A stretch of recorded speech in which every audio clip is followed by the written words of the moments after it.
नमस्कार, मैं हूं आलोक और आप देख रहे हैं डेली 24 भारत। दिल्ली के उत्तर पश्चिमी जिले में पुलिस ने एक बड़ी कार्रवाई करते हुए शालीमार बाग और महिंद्रा पार्क थाना क्षेत्र से 10 अवैध रूप से रह रहे बांग्लादेशी नागरिकों को गिरफ्तार किया है।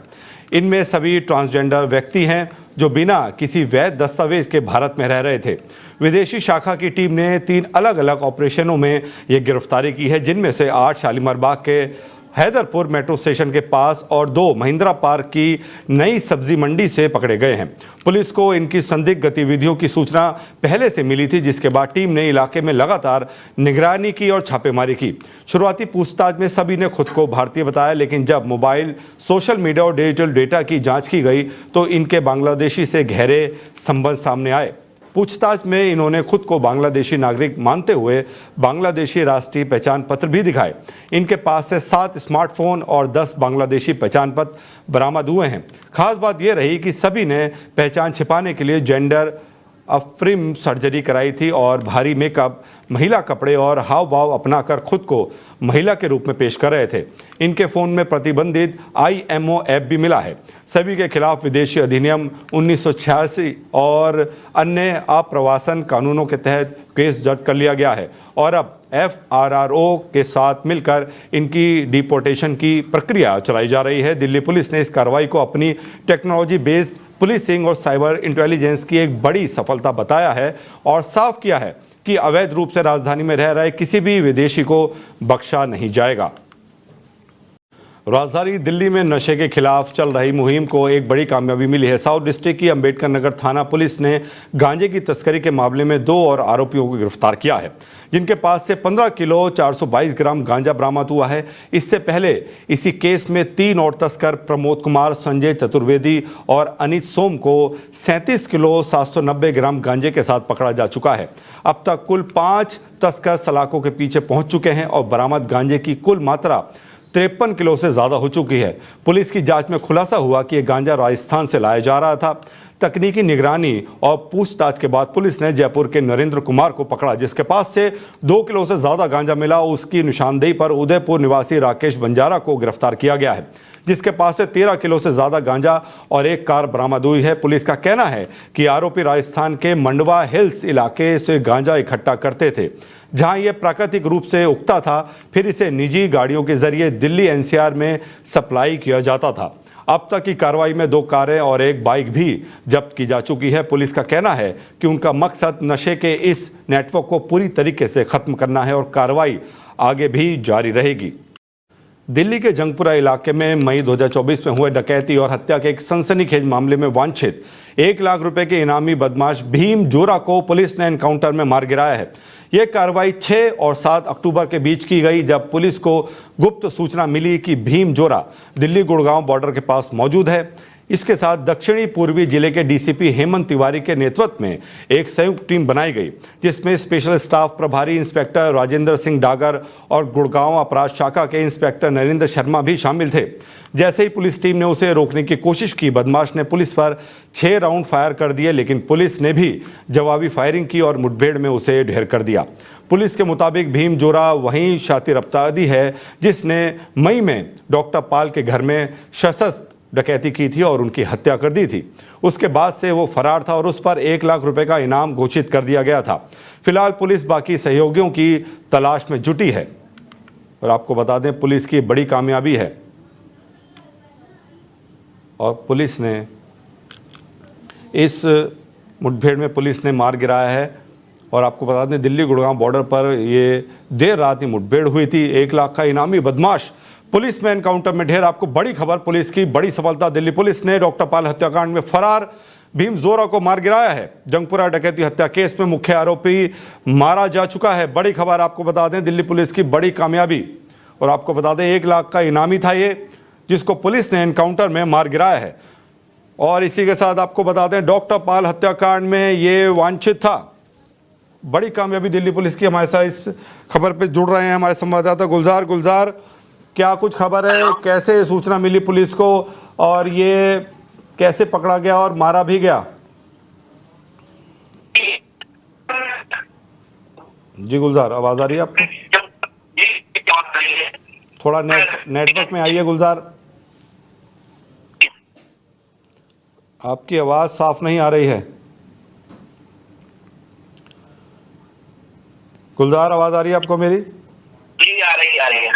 बताइए, कितनी बड़ी सफलता मिली है बदमाश पुलिस को, बताइए। जी, ये वाकई ये बहुत एक बड़ी सफलता है। दरअसल ये भीम जोरा नाम का ये बदमाश, इसकी पुलिस को काफी समय से तलाश थी जी। और इसकी एक सूचना मिली कि दिल्ली गुड़गांव बॉर्डर के पास ये मौजूद है। इसको फिर सूचना के बाद साउथ ईस्ट डिस्ट्रिक्ट की जो टीम है, डीसीपी और इसके अलावा जो गुड़गांव क्राइम ब्रांच के इंस्पेक्टर नरेंद्र शर्मा है, उनकी टीम को ये खबर मिली थी, रोकने की कोशिश की। लेकिन चूंकि जैसा कि ये अपने आप में कुख्यात क्रिमिनल था, तो उसने तुरंत पुलिस अपने आप को पुलिस पर फायरिंग कर दी। पुलिस ने जवाब में ये घायल हो गया और जब तक पुलिस इसके पास पहुंची तब तक इसकी मौत हो चुकी थी। तो गुलजार, जो इनाम इस पे रखा गया था 1 लाख, ये अपने आप में बताता है कि ये मुजरिम कितना शातिर था और कितना बड़ा मुजरिम था। आपने 1 लाख रुपए का इनाम इसलिए रखा गया था में मई 2024 जी। गुलजार, आपसे नेटवर्क में जब आप आएंगे दोबारा आपसे जुड़ने की कोशिश करेंगे। बहुत बहुत धन्यवाद। तो हमारे संवाददाता बता रहे थे कि ये दिल्ली पुलिस की बड़ी कामयाबी, 1 लाख का वांटेड मुजरिम पुलिस ने मार गिराया है। दिल्ली के मॉडर्न स्कूल बाराखंबा रोड में इन दिनों कुछ अलग ही नज़ारा देखने को मिल रहा है। यहाँ दिल्ली की अदालतों के जजों के लिए एक स्पोर्ट्स चैंपियनशिप का आयोजन किया गया है, जिसमें कोर्ट की गंभीरता को थोड़ा किनारे रखकर खेल भावना को बढ़ावा दिया जा रहा है। इस आयोजन की सबसे खास बात रही कि दिल्ली हाईकोर्ट के चीफ जस्टिस DK उपाध्याय की मौजूदगी रही। लेकिन सिर्फ मौजूदगी ही नहीं, चीफ जस्टिस साहब मैदान में खुला और मैदान पर बल्ला थामे नजर आए और शानदार बैटिंग करते हुए सबका दिल जीत लिया। सफ़ेद कपड़ों, पैड और ग्लव्स के साथ मैदान में उनका आत्मविश्वास देखने को मिला। उन्हें बैटिंग करता देख दर्शकों में तालियों की गूंज उठी और जजों के साथ साथ कोर्ट स्टाफ और बाकी लोग भी काफ़ी उत्साहित दिखे। यह आयोजन न सिर्फ शारीरिक तंदुरुस्ती के लिए अहम है, बल्कि मानसिक तनाव से राहत देने और आपसी मेलजोल को बढ़ावा देने का एक बेहतरीन तरीका भी है। जजों की इस चैंपियनशिप ने यह साबित कर दिया कि अदालत की कुर्सियों पर बैठने वाले लोग भी खेल के मैदान में बराबरी से मुकाबला कर सकते हैं और चीफ जस्टिस DK उपाध्याय का यूं मैदान में उतरना वाकई खेल और न्याय दोनों के संतुलन का शानदार उदाहरण बन रहा है। दिल्ली पुलिस की स्पेशल टास्क फोर्स यानी STF साउथ ईस्ट डिस्ट्रिक्ट ने एक बड़ी कामयाबी हासिल की है। टीम ने आंध्र प्रदेश के तिरुपति से दिल्ली लाई जा रही लगभग 10 टन लाल चंदन की एक बड़ी खेप जब्त कर ली है। इस कार्रवाई में 2 शातिर तस्करों को भी गिरफ्तार किया गया है। ये स्मगलिंग उसी अंदाज में की जा रही थी जिस तरह दक्षिण भारतीय सुपरहिट फिल्म पुष्पा में दिखाई गई थी। फिल्म में रेड सैंडलवुड की तस्करी को बड़े पैमाने पर दिखाया गया था और देश भर में इस कहानी ने खूब चर्चा बटोरी थी। इसी पुष्पा स्टाइल स्मगलिंग को दिल्ली पुलिस ने पकड़ा है और STF ने इसकी मदद से इस खेप को पकड़ा है। जांच में ये भी सामने आया है कि ये रेड सैंडलवुड की खेप अंतर्राष्ट्रीय बाजार में भेजी जानी थी, जहां इसकी कीमत करोड़ों रुपए में आकी जाती है। लाल चंदन की तस्करी से जुड़ा ये मामला काफ़ी गंभीर माना जा रहा है, क्योंकि यह अवैध व्यापार पर्यावरण को भी नुकसान पहुंचाता है और आर्थिक अपराधों की श्रेणी में आता है।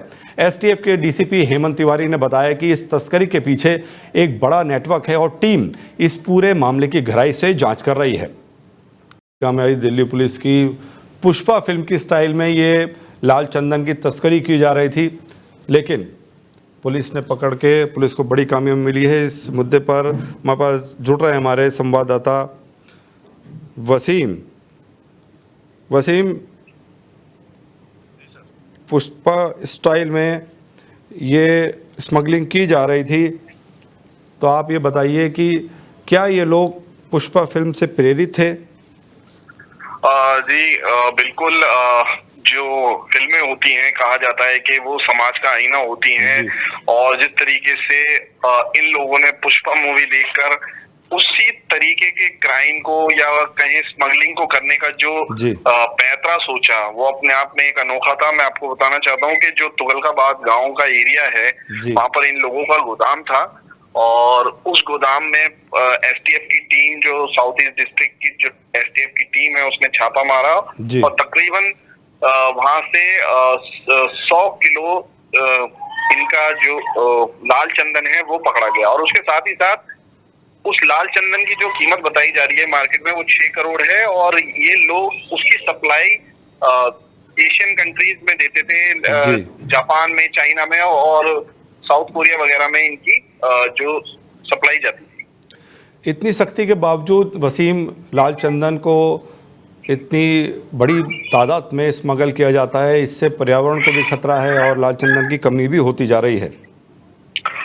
बिल्कुल, लाल चंदन जो एक आपने देखा होगा पुष्पा मूवी में भी एक काफी उसके ऊपर एक जो मूवी बनी है, तो लाल चंदन हमारे एक नेचुरल रिसोर्सेज में आता है, देश का एक अनमोल रत्न कहें तो कोई ज्यादा छोटी बड़ी बात होगी कि हमारे देश का अनमोल रत्न के तौर पे जाना जाता है। जो एशियन कंट्रीज हैं उनमें डिमांड ज्यादा है। तो ये लोग किस तरीके से स्मगल करते थे, अभी उसके ऊपर जांच चल रही है, कहाँ से ये लाते थे, किस तरीके से ये आंध्र प्रदेश से दिल्ली में ये लेके आए। जी, तो वसीम, क्या कुछ जानकारी आपके पास, कौन सरगना है इस तमाम नेटवर्क का?